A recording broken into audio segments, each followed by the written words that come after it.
Hello friends, एक बार फिर से स्वागत है आप सब लोगों का मेरे यूट्यूब चैनल में। आज हम लोग पढ़ने वाले हैं सिक्स क्लास हिस्ट्री का चैप्टर नंबर 1 और इसका नाम है what, where, how and when. पहले हम लोग ये जानेंगे कि हम अपने पास्ट के बारे में क्या जान सकते हैं कि लोग क्या खाते थे, किस प्रकार के वो कपड़े पहनते थे, किस प्रकार के घरों में वो लोग रहा करते थे, हंटर्स का जीवन कैसा होता था, हर्डर्स का जीवन कैसा होता था, farmers, rulers, merchants, priest, craft persons, artist, musicians और साइंटिस्ट, इन सारे लोगों का जीवन जो है किस प्रकार से एक दूसरे से अलग हुआ करता था।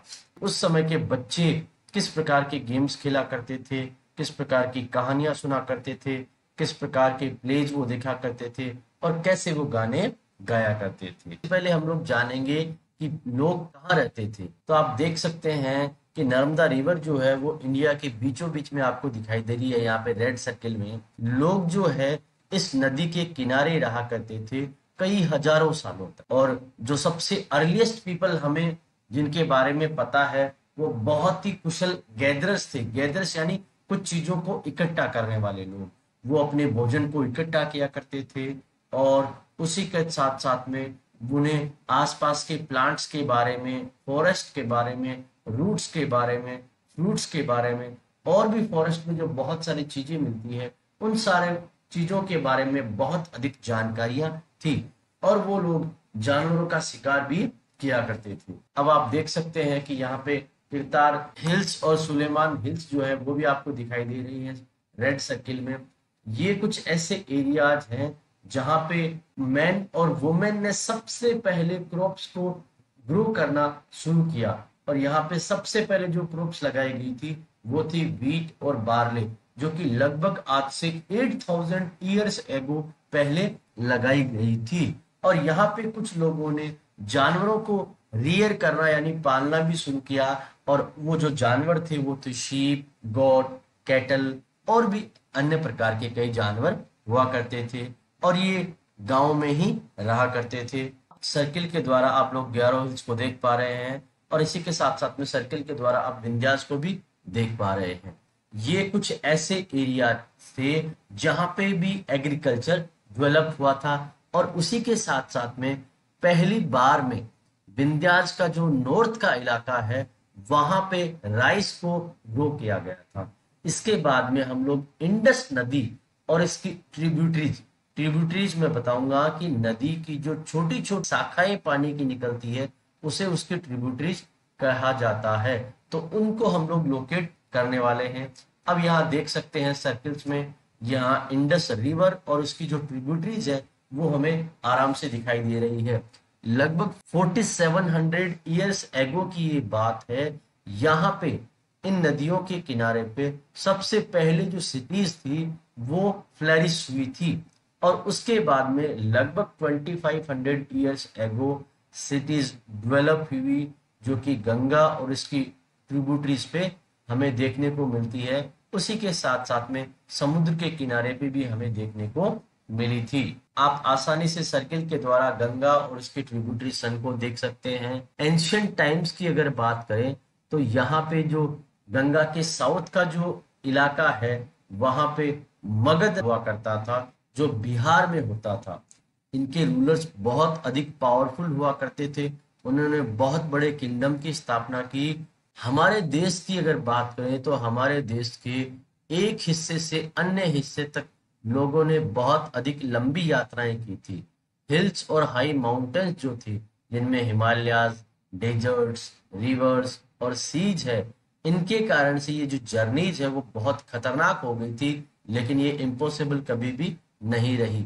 इसलिए मैन, वुमेन, इन्होंने अपनी लाइवलीहुड की सर्च के अंदर, तलाश के अंदर, जीवन यापन की तलाश के अंदर इन नेचुरल डिजास्टर से बचने के लिए, जैसे कि फ्लड्स और ड्रोट्स, बाढ़ और अकाल से बचने के लिए एक जगह से दूसरी जगह शिफ्ट होना स्वीकार किया। कई बार लोग वो आर्मीज में एक साथ में बढ़ा करते थे और दूसरी लैंड्स को कॉन्कर कर लिया करते थे, जीत लेते थे। और उसी के साथ साथ में बहुत सारे मर्चेंट्स कारवांस में, शिप्स में चला करते थे और उनके साथ में बहुत वैल्यूएबल गुड्स हुआ करती थी जिन्हें वो एक जगह से दूसरी जगह ले जाया करते थे। बहुत सारे रिलीजियस टीचर्स भी एक विलेज से दूसरे विलेज जाया करते थे, एक टाउन से दूसरे टाउन, और उसी के साथ साथ में कई अन्य जगहों पे वो रुकते थे और अपनी सलाह लोगों को दिया करते थे। और बहुत सारे लोग ऐसे थे जिन्हें एडवेंचर की तलाश थी, और एडवेंचर की तलाश के कारण से वो लोग नए नए और एक्साइटिंग प्लेस को खोजने के लिए भी यहाँ आया करते थे। और इस प्रकार के लोग जब यहाँ पे आए तो यहाँ के लोगों के बीच में और वहाँ के लोगों के बीच में आइडियाज का एक्सचेंज होता रहा। हमारा जो एरिया, जो कि एक सब कॉन्टिनेंट है, सब कॉन्टिनेंट का मतलब तीन तरफ से जो पानी से घिरा हुआ है, इसकी लोकेशन इस तरह की है कि यहाँ पे सब कोई आना चाहते हैं। लोग बहुत दूर दूर से इस सब कॉन्टिनेंट में आए और यहाँ सेटल हो गए। ऐसे लोगों का जो मूवमेंट था, इसके कारण से हमारा जो कल्चरल ट्रेडिशन है उसमें बहुत अधिक बढ़ोतरी हो गई। इन सब चीजों को सीखने के बाद में हमारे कल्चर में बहुत अधिक बदलाव कई सौ वर्षों तक हमें देखने को मिले। ये जो इंडिया वर्ड है वो इंडस से आया है, जिसे कि संस्कृत में सिंधु कहा जाता है। ईरानियन और ग्रीक्स लोग जो थे वो लगभग नॉर्थ वेस्ट से 2500 ईयर्स पहले यहाँ पे आए थे। वो इंडस से काफी हद तक परिचित थे और उसे हिंदोज या इंडोज कहते थे। इस समय इस नदी के जो ईस्ट का एरिया था उसे इंडिया कहा जाता था।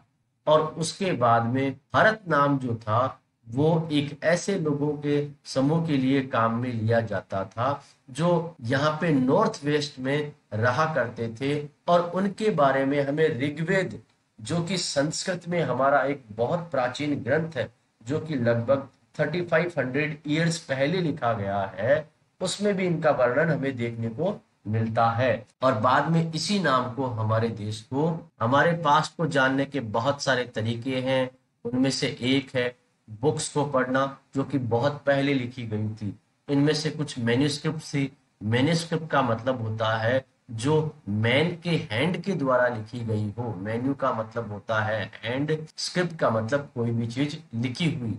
ये यूजुअली पाम लीफ पे लिखे गए थे, या एक विशेष प्रकार का जो ट्री होता है उसकी बार्क होती है, बार्क का मतलब उसकी आउटर स्किन जो होती है, जिसे ब्रिज कहा जाता है, उस पे लिखे जाते थे। और ये पेड़ जो है वो हिमालयाज में हमें देखने को मिलता था। कई समय बीतने के बाद में बहुत सारे मैन्युस्क्रिप्ट कीड़ों मकोड़ों के द्वारा खा लिए गए, उनमें से कुछ डिस्ट्रॉय कर दिए गए, लेकिन बहुत सारे बच गए, क्योंकि इनमें से कई टेम्पल्स और जो हमारे पुराने धर्मों के जो मोनेस्ट्रीज थे उसमें रखे हुए थे।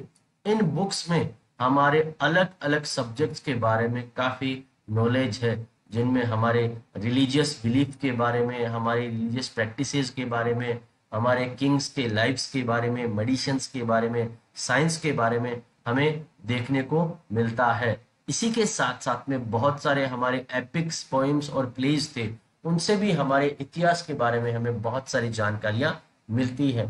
इनमें बहुत सारे संस्कृत में लिखे गए हैं और बाकी जो है वो प्राकृत, जो कि लोकल लोगों की लैंग्वेज हुआ करती थी, उसमें लिखे गए हैं। और कुछ जो है वो तमिल भाषा में भी लिखे गए हैं। हम इन इंस्क्रिप्शंस को स्टडी कर सकते हैं। ये वास्तव में किसी स्टोन या मेटल पे लिखे गए थे, और कई बार राजा जो लोग ऑर्डर दिया करते थे वो इन्हें इन मेटल या स्टोन्स पे इंस्क्राइब या लिखवा दिया करते थे, ताकि सभी लोग उनको देख सके, पढ़ सके और उनका पालन कर सके।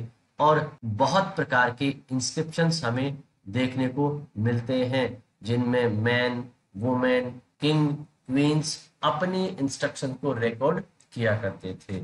और इन सब चीजों का जो लोग अध्ययन करते हैं उन्हें आर्कियोलॉजिस्ट कहा जाता है। हमारे हिस्टोरियंस और आर्कियोलॉजिस्ट जो हैं वो एक डिटेक्टिव की तरह होते हैं, जो इन सारी चीजों को खोजते हैं, आपस में जोड़ते हैं, फिर हमें हमारे पास्ट के बारे में बताते हैं। हमारे जो पास्ट हैं वो अलग अलग हैं। अलग अलग इसलिए हैं क्योंकि इनमें कुछ हर्डर्स थे, कुछ फार्मर्स थे, कुछ किंग्स थे, कुछ क्वींस थे, काफी मर्चेंट्स थे, क्राफ्ट पर्सन्स थे। इसका मतलब अलग अलग प्रकार के लोग थे और उन सब का पास्ट बिल्कुल अलग था। ये जो डेट्स है उनसे हम लोग क्या समझते हैं, अगर आपसे कोई भी डेट पूछता है तो आप उसे डे, मंथ और ईयर इस प्रकार से बता दोगे कि आज ये डेट है और ये ईयर है और ये मंथ है। तो साधारणतः ये जो डेट्स हैं, ये ईयर्स हैं, ये काउंट किए जाते हैं हमारे जो जीसस क्राइस्ट है उनके बर्थ से। जीसस क्राइस्ट हमारे क्रिश्चियनिटी के फाउंडर हैं, इसलिए 2000 का मतलब है क्रिस्ट के बर्थ के 2000 साल बाद। इससे पहले जितने भी डेट्स हैं वो बीसी यानी बिफोर क्राइस्ट के रूप में जानी जाती है। और इस बुक में हम जब भी डेट्स को पढ़ेंगे तो इसी प्रकार से पढ़ेंगे। दोस्तों, मैं उम्मीद करता हूँ ये चैप्टर आपको पसंद आया होगा। इस क्लास के अन्य चैप्टर्स को देखने के लिए, साथ ही साथ इस क्लास के अन्य सब्जेक्ट को देखने के लिए प्लीज हमारे चैनल को सब्सक्राइब करें। Thank you so much.